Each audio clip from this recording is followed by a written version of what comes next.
Good morning, ladies to the gentlemen, to the boys to the girls. This is your guy, your host DLG Reppin, on another Friday morning.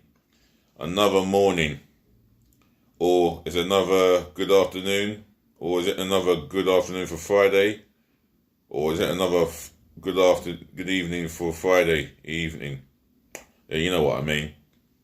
This is your host, this is your guy, DLG Reppin, and I'm bringing you live and exclusive football context from home, as I'm doing this to entertain football fans, really.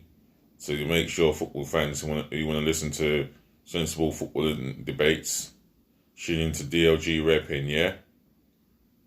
So let me start off with what I've read in the BBC Interactive, and that's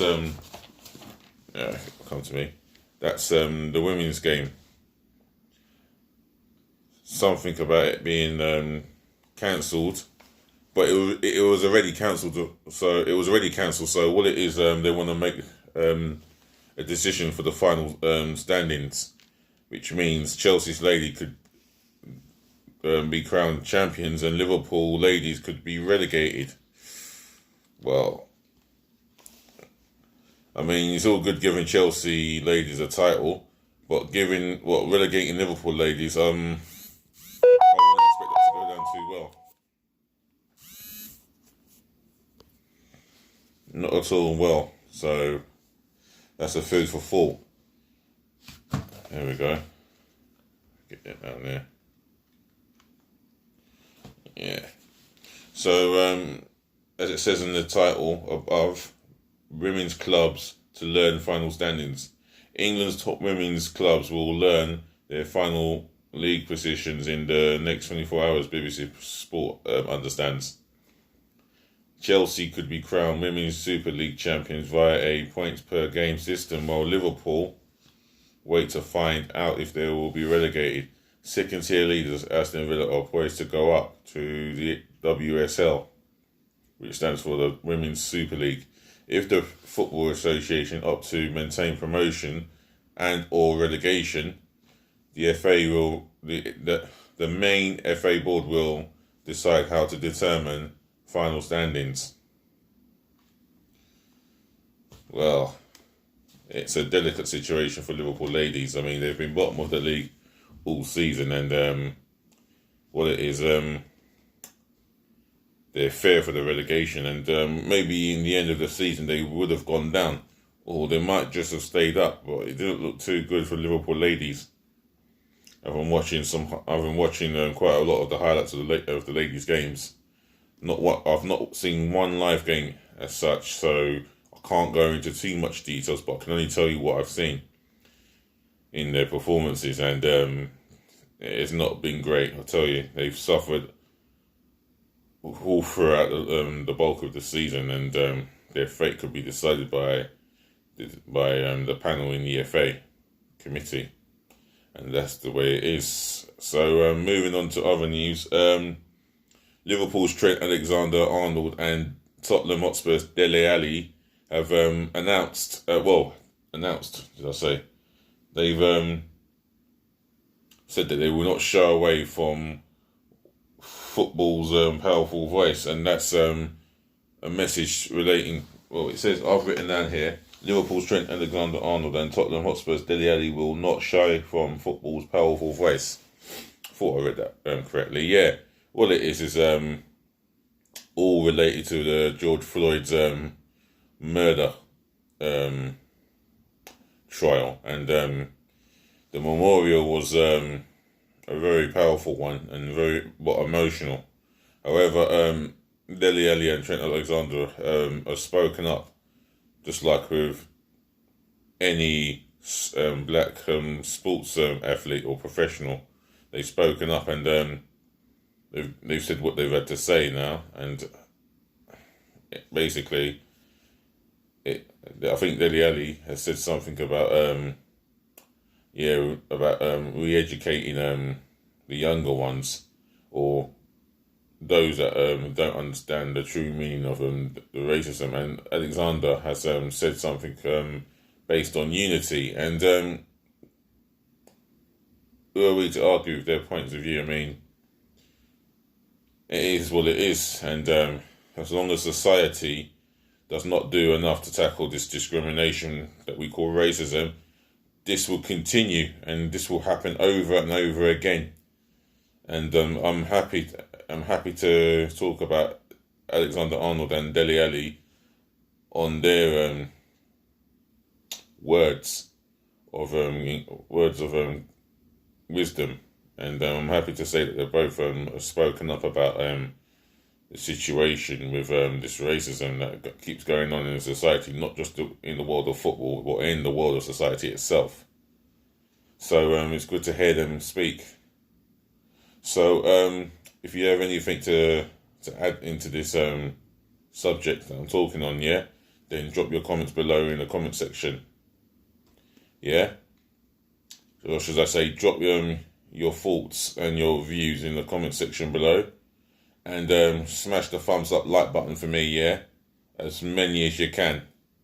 And less of the downward thumbs, should I say. And yeah, please help me by subscribing to my channel. That way I can see that you're showing me love and the support that I need and to keep this channel growing. And like I always say, you help me by subscribing, yeah? And I'll help you by bringing you more videos to YouTube. And that's my channel, and it's called DLG Reppin, yeah? Remember that. For all. So, moving on in other news. 2 Benfica players were attacked in a game they played against Candela, if I've pronounced that name right. Basically, they drew the game 0-0, and it was an opportunity for them to go extra amount of points clear, but they didn't get the 3 points they needed. And a German international and a Serbian international were taken into hospital after being on the bus where stones were pelted left, right, and centre, and 2 of their players are in hospital. We don't know how long for, and only God knows how long for. But for me, it's been said. I think their president has spoken out in a club statement and has said that they will do everything necessary to catch the culprits who committed this unlawful crime, and rightfully so. I mean, there's no need for it. Yes, you're disappointed as a Benfica fan.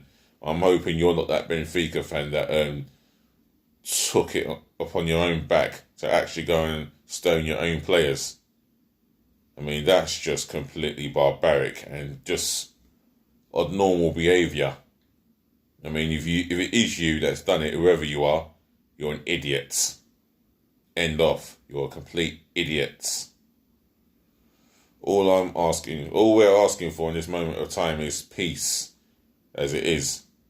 You know, there's a world out there grieving and moved by the death of George Floyd, and you and some of your mates want to join in with other animals and throw stones at a team coach, at Benfica's team coach, should I say.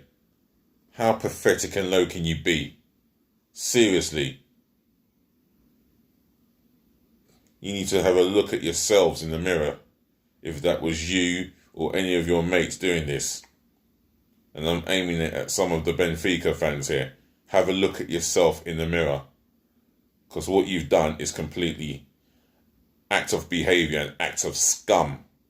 I expect scum and animals to behave like that. Even, in fact, without even insulting animals too much, I think they behave a lot better than human beings.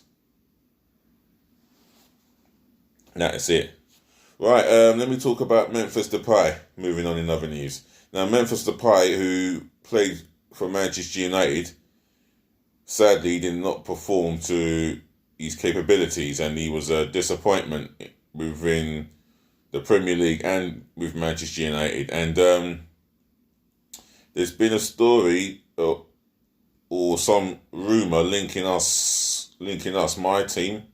When I say us, I say Arsenal, which is the team that I support, by the way. And Arsenal have been linked with Memphis Depay, according to a story that has broken through. And I don't know how true it is. But for me, he's not the player that I want. But I'm not saying he won't come back to the Premier League as a success. He might just do that. I mean, you just have to look at Mo Salah when he was quite young, when he was so young. He was at Chelsea and it didn't work out for him at the time. Because I don't believe he was ever going to feature him. It was Mourinho's Chelsea's plan at the time.